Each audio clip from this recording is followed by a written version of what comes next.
rompia-lhe do peito, devorava-lhe o cérebro em cachoar de brasas vivas. Em meio de tanta desolação íntima, dúlcida voz lhe falava a consciência dilacerada: confessa. Confessa e acharás o caminho para Deus. Nesse instante, Cirilo Davenport, aterrado com os documentos que revirava nas mãos, voltou-se para Alcione, buscando esclarecimentos, mas, vendo a tão calma e transparente de candura, desistiu de lhe magoar o coração tão cedo sacrificado e dirigiu-se automaticamente a Susana, que se mantinha muda e genuflexa. Alcione percebeu que se iniciava o penoso processo de reparação e aclaramento, e sentou-se ao lado de sua mãezinha, murmurando com carinho: quem sabe, mamãe, a senhora desejará um pouco d'água? Não. Não, dizia agonizante, parecendo interessada em não perder de vista a silhueta de Cirilo. Onde está Robi? Quero apresentá-lo a Cirilo como nosso filho de criação. Cirilo, porém, profundamente acabrunhado, retirara-se a um canto do quarto, onde Susana continuava ajoelhada. Que pensa de tudo isso? Inquiriu ele extremamente pálido. Ela teve a impressão de que aquela voz era um libelo terrível.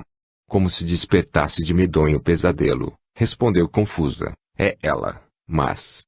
explica-te, insistiu transfigurado pelo sofrimento. A filha do professor de Blois, no último esforço para vencer-se a si mesma, olhou para Alcione como a buscar na sua efígie a energia precisa confissão dolorosa, afirmando em seguida: foi o maior crime da minha vida.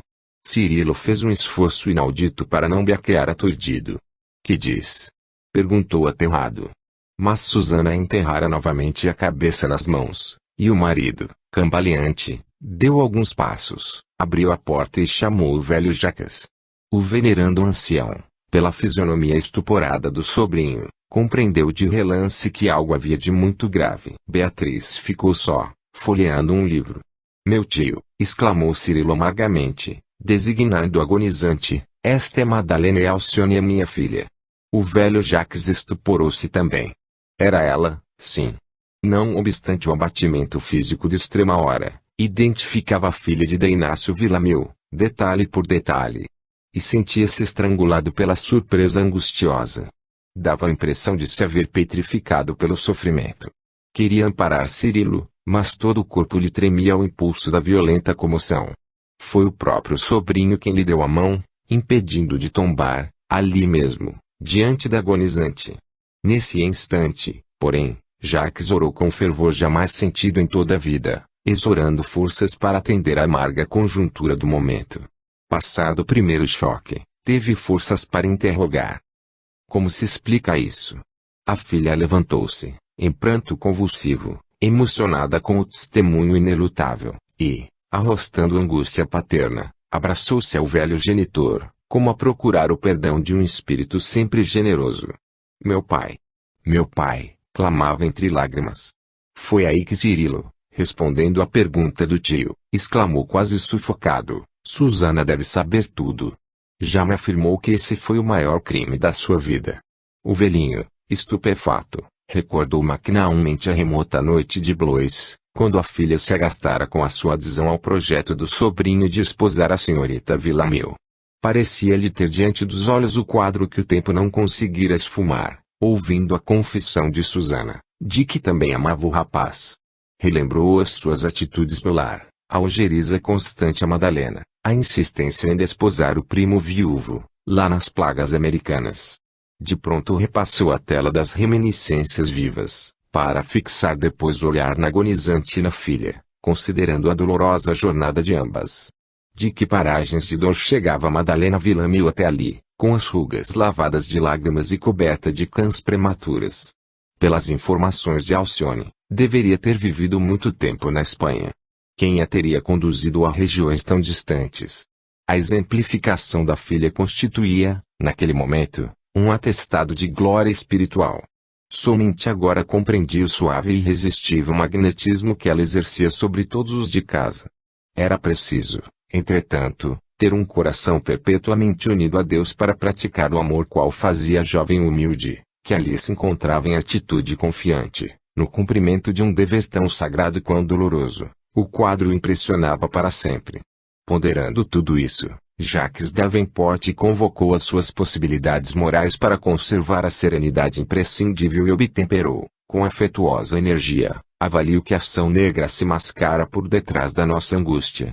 E observando que os dois se achavam incapacitados de dominar a própria emoção, lembrou sensatamente: Deus nos está mostrando o ígneo vulcão de amarguras em que Madalena consumiu as energias de esposa e mãe. Podemos imaginar que espécie de infâmia lhe argamassou o infortúnio. Mas, penso que se a pobrezinha foi reduzida a tamanha expressão de sofrimento, em toda a vida, não devemos perturbar-lhe o sono da extrema hora. É preciso defender a paz dos mortos. Ditas essas palavras, dirigiu-se à filha, exclamando: vai-te para casa com a Beatriz. Depois falaremos. E voltando o olhar para o sobrinho, murmurava comovido: quanto a ti, meu filho, que Deus te dê forças. Susana contemplou, pela última vez, Madalena no seu leito de morte e encaminhou-se para a porta, vacilante. Beatriz, que esperava calmamente na sala, não dissimulou o espanto ao ver a transfiguração da genitora. Que foi, mamãe? Interrogou ansiosa. Não te assustes, esclareceu infeliz com dificuldade traço. A mãe de Alcione está expirando. Vamos. Teu pai e teu avô ficam até mais tarde, pobre Alcione, murmurou a mocinha ingenuamente. Enquanto a carruagem regressava, depois do meio-dia, no quarto modesto de Madalena Villamil a cena dolorosa continuava. Jacques identificou por um dos papéis que estavam sobre a mesa. Depois de muito lagrimar, sentou-se contemplando a agonizante, com grande amargura. Sufocado de dor, o esposo apoiava-se no leito mortuário, como querendo galvanizar as últimas manifestações da agonizante com indomável ansiedade. Jamais Cirilo conhecera pranto tão acerbo. Obedecendo às reclamações insistentes da genitora, Alcione trouxe Robi ao aposento. Este, Cirilo, dizia agonizante, exame é também nosso filho pelo coração. Criei amorosamente desde o dia em que nasceu. Ajudar-me-ás a pedir por ele aos pés de Jesus. Nunca o deixaremos só. E dando a impressão de querer consolar o rapazinho, acrescentava: estás vendo, Robi? Por que temer os padecimentos do mundo, se temos outra vida? Não des importância aos que te escarneçam, meu filho. Tudo passa na terra. Por que haverás de permanecer em tristeza no mundo, quando sabes que te esperamos no céu? Fez uma longa pausa, que ninguém se sentia com coragem de interromper. Ao cabo de alguns instantes, acentuava com placidez inconcebível, dirigindo-se ao filho adotivo: toma a bênção a teu pai, Robi. Pede-a também ao amigo que o acompanha. Então, verificou-se a cena tocante, que provocava novo contingente de lágrimas copiosas. Com sincera humildade, o pequenote atendeu, beijando a mão dos dois homens para ele desconhecidos. O filho de Samuel contemplou-o, comovido. Jamais poderia dizer por que o pequeno descendente de escravos o atraía tão fortemente. Num gesto espontâneo, abraçou-o com ternura e murmurou: serás também meu filho. Decorreram longas horas, pesadas, tristes. Madalena Villamil permanecia entre as impressões de dois mundos, como acontece à maioria dos moribundos. Nota de Emanuel. À tarde, Madalena Villamil pareceu mais serena e mais lúcida. Em dado instante chamou a filha e declarou: minha mãe e padre Damiano também chegaram. É o momento de partir. Alcione recordou a revelação da véspera e ajoelhou-se. Em preces silenciosas, rogou a Jesus recebesse a genitora em seu reino de verdade e de amor, que lhe atenuasse as últimas amarguras. Agonizante manifestou desejos de confortar a filhinha, formulando carinhosas promessas de amor maternal. Contudo, seus lábios apenas denunciavam o esforço supremo. Em profundo desespero íntimo, Cirilo estendeu-lhe a mão, que ela apertou fortemente, como a selar uma eterna aliança e, aos poucos, entregava-se ao grande sono. Belos tons de crepúsculo invadiam a natureza, quando Madalena partiu. Pesada angústia desabara sobre a casa de São Marcelo, onde se ouvia a voz de Robi em dolorosos lamentos de criança inconsolável. O velório teve a presença de numerosos vizinhos, tão pobres quanto os Villamil. No entanto, Cirilo Davenport, embora taciturno e desesperado, tomou todas as providências que a situação exigia. A modesta vivenda encheu-se de silvas improvisadas, proporcionando a Alcione e a velha Luísa o repouso de que necessitavam. O cadáver foi amortalhado regiamente. As pessoas presentes, que tinham relações com a morta, surpreendiam-se em face de tamanha generosidade. O esposo de Madalena Villamil não saberia explicar o seu estado íntimo. 1000 pensamentos lhe turbilhonavam no cérebro encandecido. Tinha ânsias de conhecer todos os informes de Susana, para avaliar a natureza da sua falta e puni-la sem quartel. Procurava recordar as lições do culto doméstico, concernentes à confiança em Cristo e ao perdão, mas os ensinamentos evangélicos pareciam-lhe agora envolvidos em nuvem distante. A ideia de uma reparação à esposa, ofendida e sacrificada, era a nota dominante no seu espírito. Procuraria conhecer toda a extensão do crime que reduzira a companheira a situação tão amarga, castigaria severamente os algozes. Desejava aproximar-se das recordações filiais, sentando-se junto de Alcione com a poesia do seu coração de pai, mas era indispensável resolver primeiramente o caso da esposa traída. Depois de tranquilizar a consciência, então elevaria Alcione ao merecido altar. Aquilatava-lhe o valor moral, a grandeza dos sentimentos. Quanto não teria sofrido antes de fazer-se simples cantora da rua, qual a encontrara pela primeira vez. Ele ainda não sabia entregar a Jesus as situações sem remédio no mundo, desejava dar uma satisfação plena ao seu amor próprio ofendido.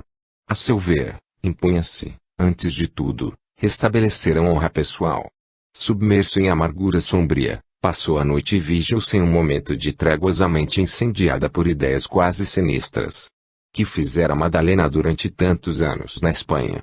Quem havia forjado a burla da sua morte? Como vivera em separação tão amarga? As conjecturas atropelavam-se-lhe no cérebro, sem resposta. Depois de uma consulta ao cemitério dos Inocentes, recebia na manhã seguinte a notícia de que era impossível abrir um túmulo na mesma zona onde se haviam sepultado os variolosos de 63. Embora não pudesse satisfazer o desejo de inumar a morte inesquecível ao lado dos despojos do fidalgo espanhol, ordenou que o funeral se fizesse com o destaque possível. Alcione acatou-lhe os mínimos desejos, com humildade. Padre Amâncio, solicito, cuidou de todos os pormenores, sem disfarçar a surpresa que a atitude dos Davenport lhe suscitava. Quase à noitinha, grande carro estacionou junto ao palacete da Cité. Dele apeavam-se Jacques e Cirilo, acompanhados de Robier e Alcione. Na antiga casinha de São Marcelo, apenas ficara a velha serva, aguardando solução definitiva a seu respeito. Cirilo demandou ambiente doméstico, assomado de poderosa inquietação. Susana recebeu desfigurada, abatida, parecendo haver envelhecido vertiginosamente. Não temos tempo a perder, disse ele com expressão rancorosa. Precisamos ouvir-te na sala de leitura. Onde está Beatriz? Por piedade, exclamou ela desesperada, poupa-me a vergonha de apresentar-me a nossa filha como criminosa. Não posso, respondeu Cirilo inflexível.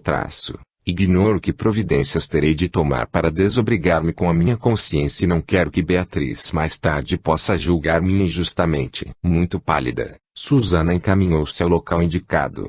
Nesse momento, a pedido de Alcione, Robier era recolhido ao leito por um velho criado. Daí a minutos, a filha de Madalena, muito constrangida, figurava ao lado dos Davenport para as investigações amargas. Depois de sentados, Cirilo dirigiu-se a Beatriz nestes termos. Minha filha, ontem tivemos a revelação de que Alcione não é tua governanta e sim irmã mais velha. Agonizante que fomos visitar, e que o túmulo recebeu hoje à tarde, era minha primeira esposa, Madalena Villamil. Nunca pude saber o drama cruel que se formou no meu caminho, mas tua mãe, que deve ter lembranças bem nítidas do passado, vai expor certos fatos que nos poderão esclarecer. A jovem Davenport tornou-se lívida. Jamais pudera imaginar que, por trás da felicidade doméstica, dormissem angústias como a daquela hora inesquecível. Susana, que se assentara um tanto afastada, afigurava-se antes uma réa acabrunhada e aflita, sem saber como iniciar a confissão do seu crime. O velho Jacques, referto das experiências da vida, contemplava a filha num misto de dor e de vergonha. Cirilo tinha os olhos fuzilantes de ansiedade. Alcione recolhia-se em preces fervorosas no santuário do coração. A infeliz criatura começou, dificilmente, a revelar, detalhe por detalhe, a enorme culpa da sua vida. De vez em quando, um soluço abafado a interrompia. A confissão prolongava-se por mais de uma hora, e, como se obedecesse a poderosos imperativos da consciência, Susana não omitiu a menor particularidade. Emocionadíssima, pintava os seus estados da alma na época em que estudava todas as possibilidades do plano criminoso, para conquistar definitivamente o homem amado. Minudenciou as atitudes de Antero Oviedo, descrevendo os antecedentes de suas relações com ele, os passeios que faziam e nos quais o sobrinho do fidalgo espanhol dava-lhe a conhecer a imensa paixão pela prima. Por fim, em frases comovedoras, narrou as cenas da varíola, de 63, a visita ao cemitério dos inocentes, as sugestões sinistras que um nome lido ao acaso, no velho registro de notas fúnebres, lhe suscitara. Quando terminou, sob o olhar aterrado do genitor e do companheiro, e com os soluços abafados das duas jovens, ajoelhou-se e suplicou: Conheço a vileza do meu crime e Jesus, que me preparou a alma para fazer esta confissão dolorosa e horrível, é testemunha dos longos sofrimentos que tenho amargado. A paixão me levou ao desvario de comprometer para sempre a paz de minha alma. Realizei o louco intento, vali-me de todos os recursos, meus e de meus amigos, para esposar Cirilo, crente de que, aparceirada com Antero, poderia corrigir um erro do destino. Mas a verdade é que nunca encontrei um sítio da felicidade ardentemente desejada. Os criminosos não podem lograr, nunca, a realidade do seu ideal. Aprendi cruelmente que não pode haver paz fora do dever cumprido, que não há alegria sem a aprovação da consciência tranquila. É verdade que infelicitei Madalena com a minha insânia de amor, mas não é menos que lhe invejo agora a calma espiritual, a fé sincera e confiante com que se entregou a Deus no último transe. Ai de mim! O conforto material que o mundo me concedeu é uma ironia da sorte. Para mim, que atravesso a vida taganteada pelo remorso impiedoso, os palácios são túmulos dourados, tudo se resume em punhados de sombra e de miséria. Sei que perante Beatriz sou mãe desnaturada e a uma mesquinha, que perante meu pai sou a imagem da ingratidão imperdoável, que perante Alcione sou mulher sem coração. Para Cirilo não passarei de malvada e diabólica, mas, se puderem, peço de joelhos que me ajudem o espírito cansado, com o perdão da imensa falta. Não sei quantos anos me restam de vida neste mundo, mas prometo-lhes humilhar-me a todo instante, penitenciar-me como serva de todos, a fim de trabalhar pela minha salvação. Jesus, que me deu a coragem de confessar o crime, não me há de faltar com as energias necessárias ao esforço regenerador. Nesse momento, fez uma pausa mais longa. Jaques, estático, permanecia calado, Alcione e Beatriz choravam amargamente. O marido infelicitado, porém, parecia dementado pela dor. Olhos arregalados como a fitar o passado de sombras, Cirilo Davenport transportara-se em espírito ao ano de 63, esquecera momentaneamente todos os trabalhos e deveres das segundas núpcias. À sua frente via Madalena ultrajada, humilhada, perseguida. Sentia-se rodeado de inimigos implacáveis, que se haviam alojado em seu próprio coração. A ideia de vingança se lhe embutira no cérebro com vigor incoercível. Apesar dos conhecimentos evangélicos, não podia libertar-se da velha concepção que impunha lavar com sangue a dignidade ferida. Pela primeira vez, experimentava o supremo ultraje ao nome, à honra pessoal, ao amor próprio ofendido. Enquanto se perdia em dolorosas reflexões, Susana fixou nele o olhar e exclamou compungidamente: Perdoa-me e terei forças para me transformar. Soluços amargos acompanharam o apelo. Mas o filho de Samuel, com feições de louco, sacudiu um punhal e, cambaleando e rugindo, ameaçadoramente, acercou-se da postulante, bradando: Não há perdão para o teu crime, Susana. As víboras hediondas devem ser esmagadas. Entretanto, num ápice, Alcione colocou-se entre ele e a infeliz. Observando a atitude impulsiva e resoluta do genitor, abraçou-se à filha de Jaques e, quando viu que a mão armada ia desferir o golpe, exclamou com acento inesquecível: E Jesus, meu pai? O braço trispendeu inerte. Era preciso recordar aquele que não desdenhara o madeiro infamante. Cirilo sentiu-se apossado de estranhas e novas sensações. Pela primeira vez, Alcione lhe chamava meu pai. Por que não lhe seguir a exemplificação de sofrimento e sacrifício? Madalena havia partido em paz. Quem sabe poderia acompanhá-la na mesma tranquilidade de coração. Por que arruinar o porvir com uma ação execrável? Recordava, agora que as lágrimas lhe manavam dos olhos doridos, as lições evangélicas do culto doméstico. Ninguém poderia sanar um mal com outro mal, resgatar um crime com outro crime. O pranto corria-lhe em onda volumosa, quis andar livremente, mas uma sensação de súbito mal-estar lhe anulava as forças. Não conseguiu senão arrastar-se com dificuldade e, apoiando-se em Alcione, que acabava de acomodar Susana no divã, entregou-lhe a arma perigosa, como a dizer que renunciava a toda ideia de vingança por suas próprias mãos. Jacques e Beatriz perceberam que Cirilo sentia algo de grave e correram ampará-lo. Meu pai, dizia a filha de Susana em tom angustiado não te entregues assim ao sofrimento. Ele, porém, não mais respondeu ao chamado dos circunstantes e foi conduzido ao leito, desfalecido, em deplorável situação. Cirilo Davenport não resistira ao sofrimento que lhe causara a revelação tenebrosa. Alguns vasos cerebrais se romperam em penhor de morte. Mais de um médico foi convocado, a salvar o rico negociante de fumo, mas não houve meios de o sequestrar ao coma. Beatriz estava inconsolável. Enquanto Jacques e Susana atendiam a situação angustiosa, no quarto do enfermo, Alcione, considerando que a mocidade é sempre mais inquieta e inconformada, dirigiu-se ao aposento da irmã, no intuito de lhe preparar o espírito em tão graves circunstâncias. Era indispensável manter-se acima do próprio sofrimento, por corrigir o que fosse possível. Ah! Alcione, exclamava a mocinha soluçando como detesto minha mãe, não diga isso.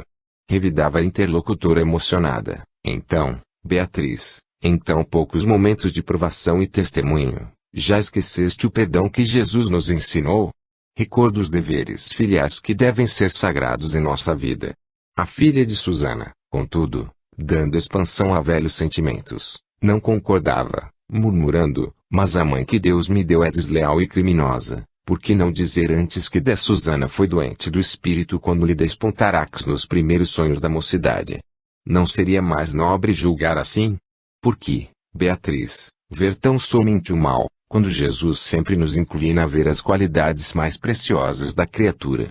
Nesta casa, há velhas servas trazidas da América, que abençoam tua mãe todos os dias, pelos benefícios dela recebidos. Nada se perde no caminho da vida. Quem encontra forças para julgar os próprios erros já recebeu do Senhor alguma luz. E vendo que Beatriz se lhe conchegava ao peito, com lágrimas angustiosas, continuava, não te penalizou vê-la soluçante, em confissão que nos foi particularmente dolorosa. Não lhe notaste a expressão de vergonha e padecimento quando se ajoelhou a exorar perdão? Cala as tuas mágoas e procuremos compreender a mensagem que Jesus nos destinou. Mas, quanto haverá sofrido tua mãe em consequência desse crime? Sim, sofreu e lutou muito, mas hoje descansa das fadigas terrenas, abençoando, talvez, as lágrimas vertidas neste mundo. E, porque tenhamos chorado muito, será justo atormentar a mãe que Deus te concedeu. Ouço as tuas observações carinhosas, quero guardá-las no espírito, mas não posso. A lembrança da confissão desta noite destrói minha felicidade. Alguma coisa me turva o pensamento. Desejo raciocinar, esquecendo o mal, e não posso. É porque ousas enfrentar as penas do mundo sem o Cristo. Estamos na terra para adquirir ou provar alguma virtude. Na realização desse escopo não podemos desafiar a luta sozinhas. É imprescindível buscar a companhia do Divino Amigo, para sermos esclarecidas a tempo. Jesus tem uma palavra luminosa para cada situação. Uma energia inspiradora a cada momento mais amargo, desde que lhe busquemos o socorro divino. A jovem Davenport sentiu profundamente o alcance sublime da advertência e acalmou-se. Daí a instantes, voltou a dizer, compreendo, sim, a elevação de teus conselhos fraternos. Entretanto, não me furto ao receio de que papai não resista a esta tragédia que nos aperta o coração. Esperarei que Henrique chegue para contar-lhe o que se passa. Muitas vezes tem ele falado da possibilidade de nos casarmos breve. Se o papai não escapar da morte, concordarei, pois assim, pelo menos, poderei deixar a companhia de mamãe e oferecer ao vovô tranquilidade para o resto dos seus dias. Não penses tal. Não poderemos desamparar tua mãe. Quanto ao mais, nada dirás ao senhor de Saint-Pierre.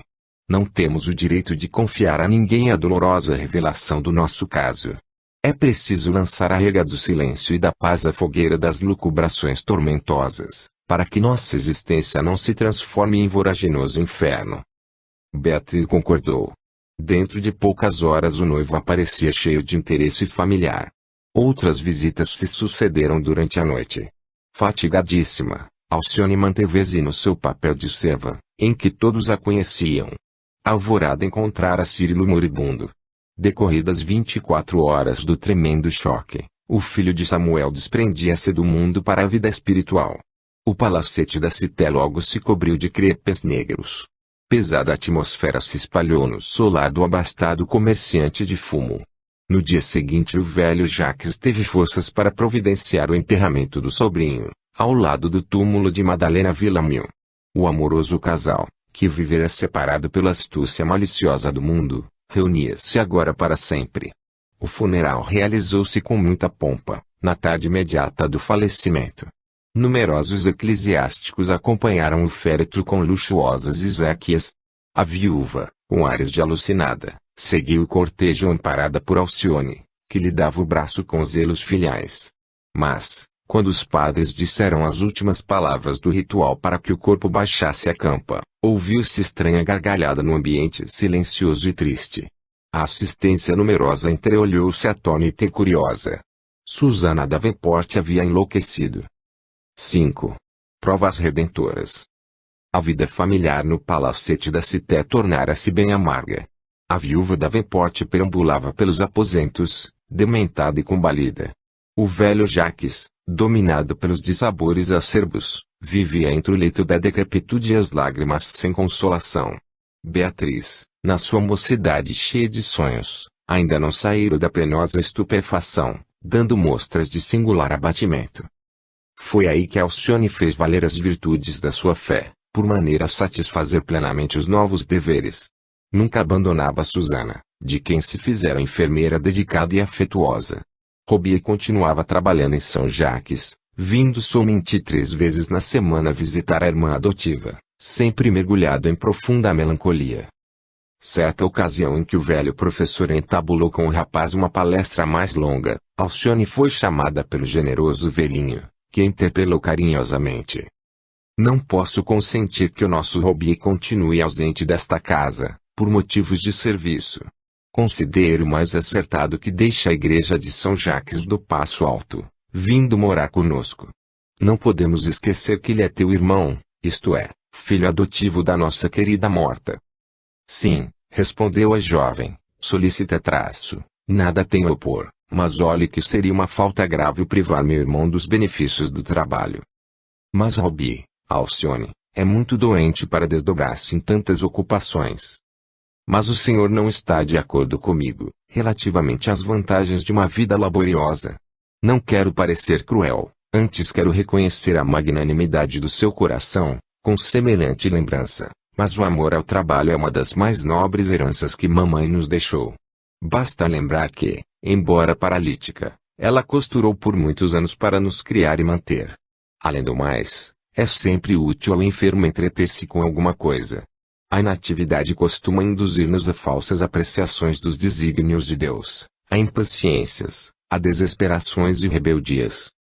Percebendo que o amoroso ancião anotava-lhe mentalmente as palavras com sincera atenção, acrescentava, dirigindo-se ao rapaz. Não é verdade que sempre ganhaste muito com a dedicação ao trabalho, Robier?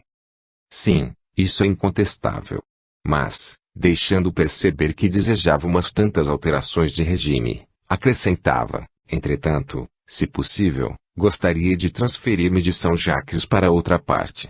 As recordações de São Marcelo me acabrunham e, depois, aquelas crianças irônicas muito me atormentam com os dichotes e indiretas. Ora, Robier, disse Alcione com bondosa austeridade traço, ainda te preocupas com as tolices de meninos ignorantes. Estão sempre a tecer comentários dos meus aleijões, e que tem isso? Quando cumprimos nosso dever perante Deus e a consciência, a grosseria ou a ingratidão dos outros são relegadas ao baixo plano a que pertencem. O bondoso ancião acompanhava a neta admirado de ver como conseguia aliar tão facilmente a energia à meiguice.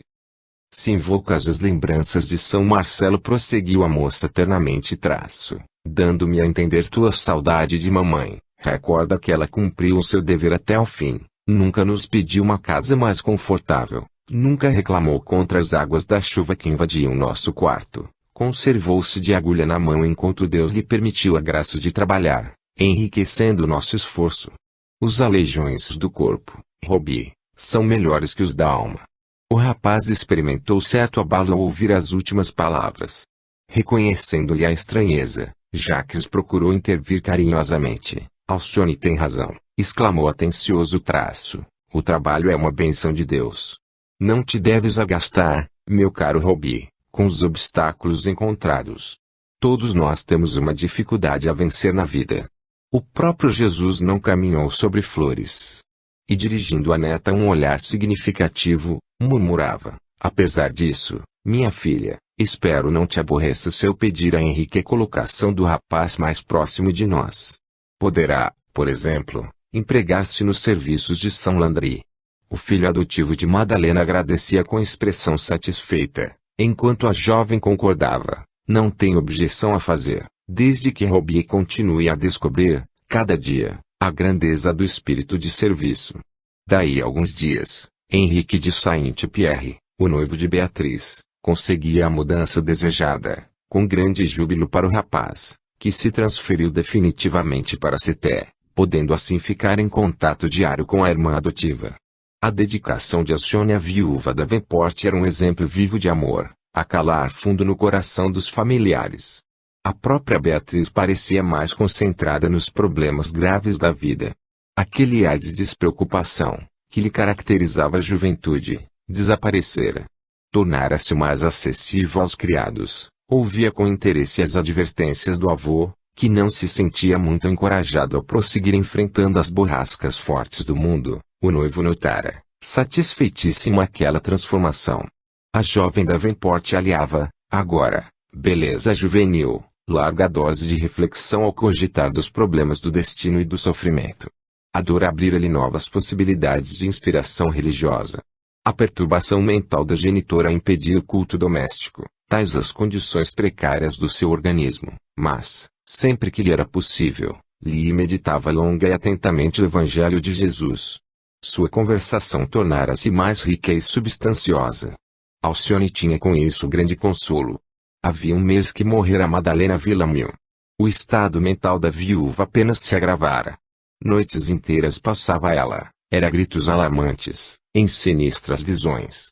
Alquebrado pelos anos, cheio de achaques e mais pelos desgostos profundos que lhe golpearam o coração, o tio de Cirilo esperava a morte resignado. Beatriz atendia aos múltiplos encargos domésticos e apenas Alcione velava pela doente, com as suas infinitas reservas de amor cristão. Às vezes, alta noite, a demente sacudia-se com gestos de pavor. Vês, Alcione? Satã vem chegando com as suas sentinelas perversas. Ah! Que desejam de mim? Já confessei tudo. Esta casa não é lugar de demônios. Voltem para os infernos. E rojava-se de joelhos, exclamando: Deus me livrará das fúrias do maligno. Porque confessei a verdade, Satanás persegue minha alma. Não a levarás, bandido. Não se exalte, senhora Susana, observava a moça com doçura. Vamos orar pedindo a Deus calma e resignação.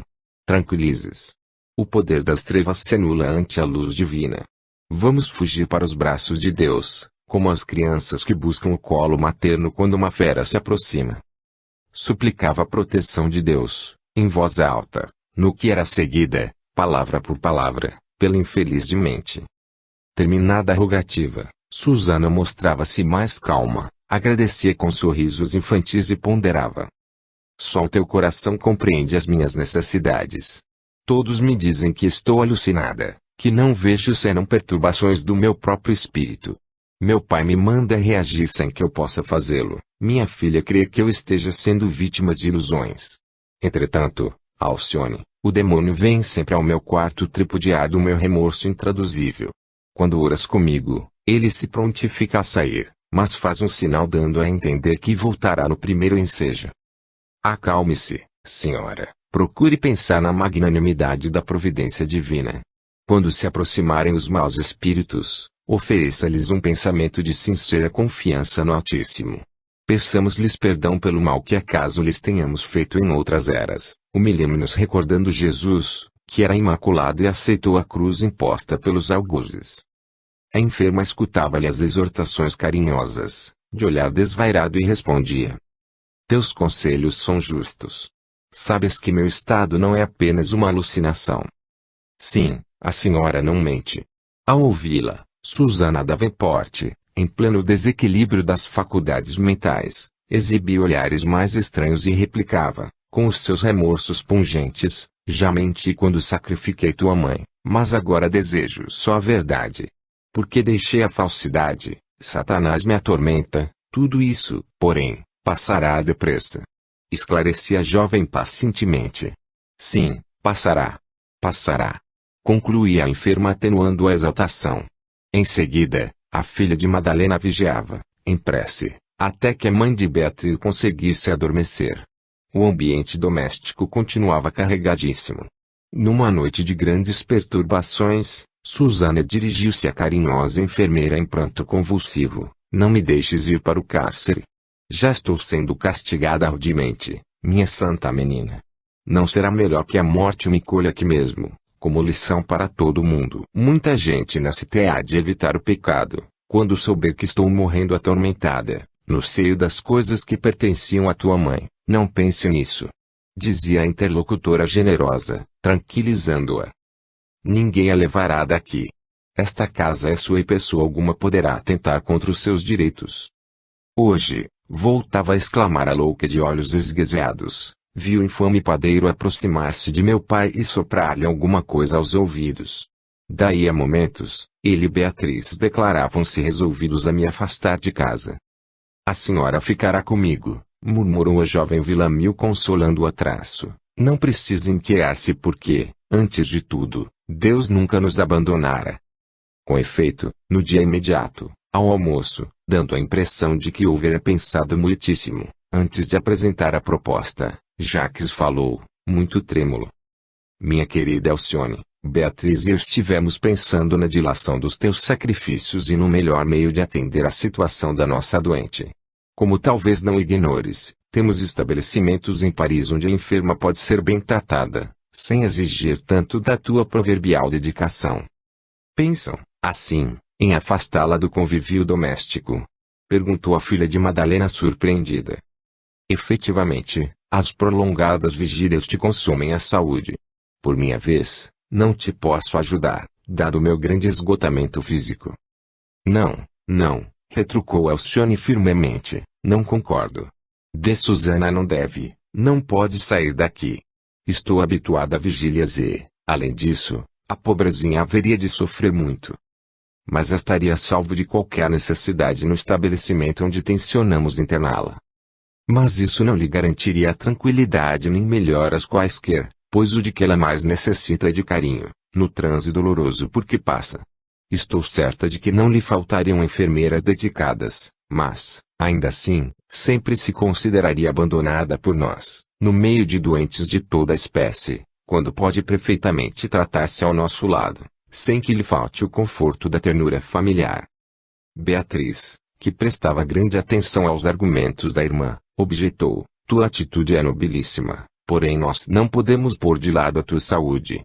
Além disso, as observações de minha mãe, no estado de loucura em que se encontra, são muito impressionantes para quantos nos visitam. Pois eu me comprometo a tê-las sob a minha guarda exclusiva. Não se preocupem comigo. Sinto-me forte. Os cuidados com a doente vêm constituindo para mim um grande consolo. A ausência de deveres imediatos nos inclina, por vezes, a reflexões indevidas. Eis porque a companhia de Susana tem sido de imensa utilidade para mim. Desde a partida de mamãe, sinto certo vazio na alma. Ao tocar o cravo para a enferma, recordo-me que seu espírito deve estar satisfeito. Será possível que desejem suprimir semelhante satisfação ao meu trabalho diário?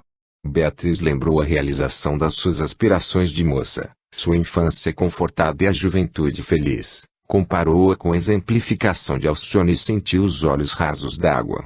Nem ela nem o avô se atreveram a falar mais na remoção da enferma. Nesse ínterim, quando se levantaram da mesa, o velho Jacques valeu-se da oportunidade de estarem a sós os três e chamou a atenção da filha de Madalena para certo problema que o preocupava. Alcione, disse afavelmente Traço, aproveitando este momento de calma, devo dizer-te que mandei buscar, por pessoa de confiança, tua certidão de batismo, em Versalhes, mas, quero crer que fosses batizada na Espanha, por iniciativa de Antero de Oviedo, porquanto em Versalhes nada se encontrou. Ah! Sim, murmurou a moça hesitante, posso saber o motivo da providência. E a necessidade de regularizarmos a questão da herança paterna.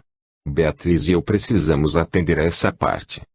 A jovem Villamil fez um gesto de grande admiração e exclamou, por favor. Não façam isso. Renuncio voluntariamente em favor de Beatriz. Sua felicidade, seus bens, são os meus. É impossível, minha filha, respondeu o avô atenciosamente Traço, é justo pensarmos no teu futuro. O destino dá muitas voltas e não seria razoável descuidar da tua situação, quando te assiste um direito sagrado. Agradeço tanta dedicação, acentuou a moça com firmeza e ternura, mas a minha renúncia à herança material de meu pai é a decisão que não posso modificar. Por quê? Interrogou Beatriz ansiosa de repartir com a irmã o copioso quinhão de sua fortuna. Já que me perguntam, devo esclarecer. Minha irmã se casará muito breve e não temos o direito de degradar de Susana no conceito do genro, que, afinal de contas, será também seu filho. Henrique de Saint-Pierre sempre enxergou na futura sogra uma desvelada amiga. Neste amargo período de enfermidade, tem-na tratado com especial carinho. Seria justo desfazer uma atitude tão nobre, tão só por uma razão de possibilidades financeiras, que passam com o tempo. Creio que não. Beatriz, por certo, receberá das mãos do Altíssimo alguns filhinhos que lhe enriqueçam o coração feminino. Que seria das pobres crianças, quando se recordassem da avó, entre observações descaridosas e pouco dignas. Naturalmente que Saint-Pierre é incapaz de desfazer o noivado pela revelação do pretérito, mas nunca poderia subtrair do lar futuro mau pensamento, acerca da genitora de sua companheira. Com o tempo, semelhante recordação poderia tornar-se para a querida Beatriz um fardo bastante pesado. Nem todo o dinheiro do mundo bastaria para lhe restituir a tranquilidade. Isso posto, que motivo nos poderia induzir a tornar de Susana mais desventurada do que é? Descermos a certas explicações num processo de herança, seria enlamear sua memória para sempre. Seria um ato muito indigno de nós. Creio que meus pais, na vida espiritual em que se acham, aprovam plenamente esta conduta. O bondoso ancião e a neta estavam profundamente surpreendidos. Nunca poderiam pensar que o desprendimento da filha de Madalena atingisse tamanha renúncia. Beatriz permanecia emocionada, sem saber manifestar a gratidão que lhe vibrava na alma. Foi o amoroso velhinho quem rompeu o silêncio, considerando, gostaríamos de restabelecer a verdade, apesar de bastante dolorosa. Estou certo de que Henrique se conformaria, de bom grado, e que Beatriz não sofreria qualquer dissabor de futuro, satisfeita e feliz por se edificar no teu exemplo. Quem sabe poderias ponderar o assunto com mais vagar e modificar tuas ideias neste particular. Não creiam, minha resolução é irrevogável. Essa resolução, Alcione, prosseguiu o velho educador Traço, não poderia parecer menosprezo a um esforço de teu pai. Se Cirilo pudesse ver-te falar-te, certamente o que te arguiria por isso. A interpelada compreendeu que tal argumento era lançado, de maneira mais peremptória, ao seu coração afetivo, no intuito de lhe modificar as disposições íntimas, e retrucou com argumento ainda mais forte: a consciência me diz que o nosso amado ausente me abençoa as intenções. Além de tudo, meu genitor deixou-me uma herança muito sublime, para que eu viesse a preocupar-me com dinheiro. Deu-me um avô generoso e uma irmã devotada. E acaso deixei de receber esse legado santo? Jacques experimentou alguma coisa no coração cansado, como nunca sucedera em todo o curso de sua longa existência. Reconhecido e feliz, exclamou: Deus abençoe todos os teus caminhos, suas bênçãos, meu avô, são para mim uma riqueza eterna. Beatriz, sensibilizada ao extremo, beijou-a e retirou-se, enxugando uma lágrima. E, dada a desistência completa de Alcione, a situação no palacete dos Davenport continuou sem modificações apreciáveis. A enferma, atendida em suas mínimas necessidades pela enfermeira afetuosa, continuava gozando a consideração de suas prestigiosas relações parisienses. Não raro, nobres damas da corte visitavam-na, testemunhando-lhe carinhosa atenção. Retiravam-se, muitas vezes, fortemente impressionadas pelo que ouviam da pobre demente.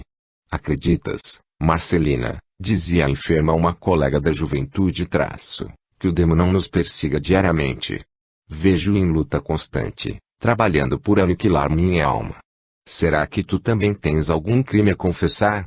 Se cometeste alguma falta grave, liberta-te do remorso quanto antes.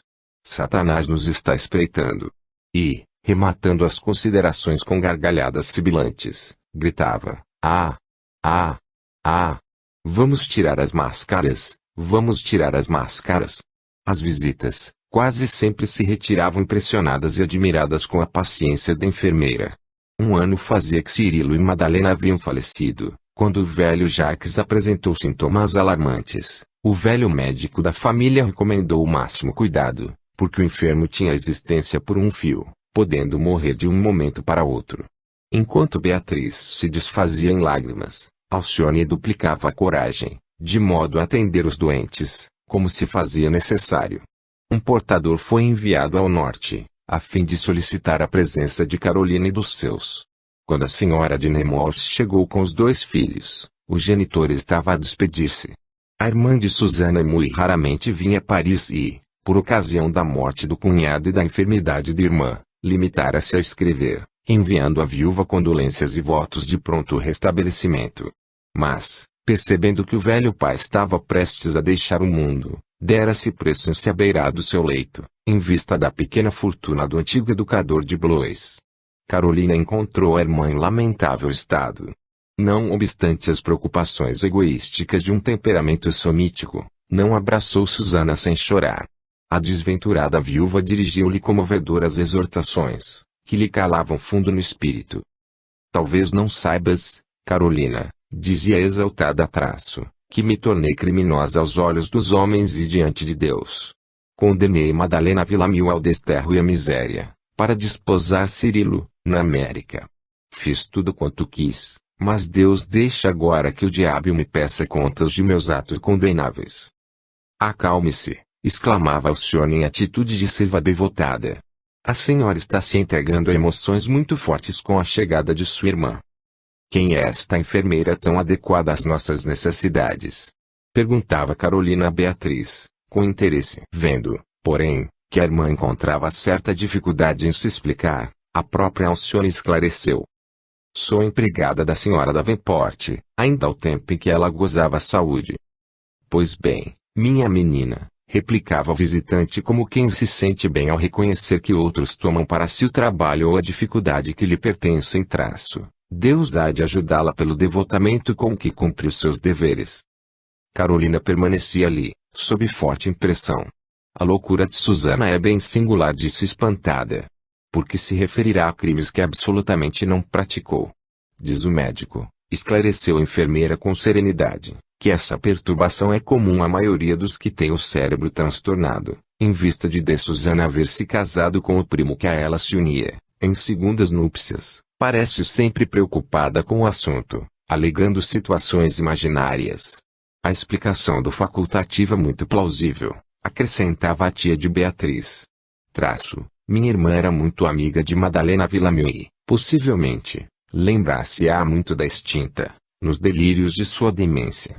Acresce notar, ajuntava a filha de Madalena, que meu nome é Alcione Villamil e esta circunstância não deixará de influir no ânimo da enferma. Sempre em minha companhia. Isso é muito curioso, explicava a interlocutora mesmo porque suas feições são muito semelhantes às da primeira esposa de Cirilo, quando moça. Muito dizem isso, confirmava a moça, com humildade. A senhora de Nemours não ocultou a simpatia que a enfermeira lhe inspirava, tecendo-lhe francos elogios, junto de Beatriz. No dia imediato ao de sua chegada, eis que o velhinho generoso, depois de longos padecimentos físicos, despede-se do mundo com grande serenidade. Alcione resistiu a todos os embates, heroicamente, transformando-se num anjo de socorro para cada um, em particular. Depois do funeral, foi debalde que um dos jovens, filho de Carolina, insistiu para regressarem ao norte. A esposa do Sr. de Nemours alegava, confidencialmente, precisar conhecer o testamento paterno. O genitor deixara regular quantia em dinheiro de contado, e Carolina queria tomar conhecimento das suas últimas disposições. O documento, no entanto, aberto daí a 3 dias, reservava grande surpresa ao seu coração egoísta. Jacques Davenport deixava pequena fortuna para Alcione Villamil, declarando que sua resolução obedecia ao fato de que as filhas e os netos se encontravam devidamente amparados por vastas possibilidades financeiras, e que a sua deliberação testamentária nada mais representava que um ato de gratidão para com a enfermeira amada, a cujo carinho se sentia ligado por eterno reconhecimento. Alcione chorou, comovidamente, ouvindo a leitura, e, enquanto Beatriz não conseguia dissimular a satisfação que lhe vagava na alma, a tia mergulhava sem contrariedade intraduzível. Reconhecida a última vontade do morto, Carolina Davenport entrou a pensar seriamente na possibilidade de uma destituição. À noitinha, aproximou-se da filha de Susana, falando-lhe do assunto com gravidade. Beatriz, começou a dizer a senhora de Nemours algo irritada não posso calar a estranheza que me causou a disposição testamentária de papai. Francamente, estou decepcionada. Pois eu, titia, muito pelo contrário, penso de outro modo. Acho que vovô praticou um ato de grande justiça. Como assim? Não vejo razões que justifiquem esse ato. Nunca acreditei que meu pai olvidasse a prole para valorizar apenas os serviços de uma criada. Estou disposta a pleitear a anulação do testamento. Meu velho pai deve ter sido lamentavelmente enganado. Não diga isso, tornou a sobrinha revelando nobre preocupação. Alcione, em nossa casa, desempenho o papel de uma filha. Sou testemunha da sua extrema dedicação. Aliás, até ontem, a senhora não lhe negou os maiores elogios. Sim, como serva. Não podia, porém, supor que papai houvesse atingido esses extremos de consideração. A senhora, minha tia, esclareceu Beatriz com a delicadeza firme de quem não está disposto a ceder é porque tem vivido ausente, anos consecutivos. Naturalmente, não pode aquilatar as elevadas qualidades de que Alcione é portadora. Ainda é bastante feliz neste mundo, para conseguir enxergar as almas que desempenham a tarefa dos anjos. Desde que se casou, vive tranquilamente em sua propriedade, ao lado do esposo abastado e dos filhos que participam do seu bem-estar, inalterado até hoje. Aliás, devo dizer que esta opinião era de vovô, sempre queixoso da sua ausência. Nós, porém, não podemos partilhar com a senhora a mesma apreciação.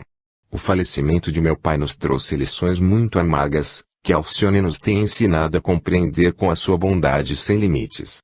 Em todo o curso da moléstia de minha mãe, seu devotamento tem tocado ao heroísmo. A interlocutora parecia ouvir superficialmente os argumentos da jovem, respondendo com certa secura. Não posso aceitar a opinião da tua mocidade inexperiente. A meu ver, Alcione é criatura com muitos predicados excelentes, mas não lhe vejo outros títulos que os de serva. E mostrando o ciúme que lhe envenenava o espírito, em virtude da predileção paterna, rematava. Susana está demente, mas eu ainda não perdi a razão. Não concordo com a decisão testamentária e recorrerei à justiça. A sobrinha, contudo, endereçando-lhe um olhar autoritário, sentenciou. Jamais supus que a senhora descesse a tal deliberação apenas por alguns milhares de francos, concedidos por um coração generoso a uma órfã. Saiba, porém, minha tia, que não ficarei inativa ante os juízes de Paris. Sua reclamação poderá vingar, mas eu darei a Alcione, publicamente, um legado que possa equivaler à pequena herança deixada por vovô. Assim, nossos amigos terão ciência de que a reclamação não parte desta casa, e sim de um espírito inconformado e mesquinho. Ante a nobre atitude de resistência, a senhora de Nemours fez um gesto de forte irritação e murmurou desolada: "Insultas-me. És muito nova para discutir comigo. Estou a ver que tu e a serva transtornaram a cabeça do velhinho doente, induzindo-o a testamento tão singular. Poderá julgar como lhe ditam os sentimentos próprios." Carolina corou, fortemente excitada, e resmungou: "Volto hoje mesmo para casa. E fica ciente, Beatriz, que não precisamos do dinheiro do papai, nem do teu.